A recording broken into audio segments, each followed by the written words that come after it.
Cauliflower fry ஈஸியாக beginners bachelors தான் செய்யறதுக்கு தான் இருக்கும்.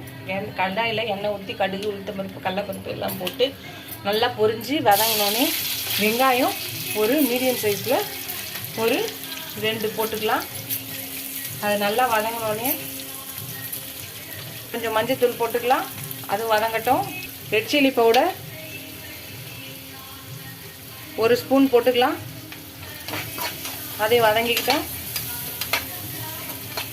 காலிஃப்ளவர் பார்த்தீங்கன்னா மஞ்சத்தூள் தண்ணி உப்பு போட்டு வேக வச்சு வடிகட்டி வச்சுருக்கேன். அதையும் போட்டுக்கலாம். எல்லாத்தையும் போட்டு மிக்ஸ் பண்ணிக்கலாம். வெங்காயத்துக்கு தேவையான உப்பு போட்டுக்கலாம். ஏன்னா காலிஃப்ளவரில் உப்பு போட்டு மஞ்சத்தூள் போட்டு வேக வச்சுருக்கோம். அதனால் தேவையான உப்பு போட்டு வேணும்னா போட்டுக்கோ. மிக்ஸ் பண்ணி ஸ்லோ பண்ணி ஒரு 5லேருந்து 10 நிமிஷம் வச்சோன்னா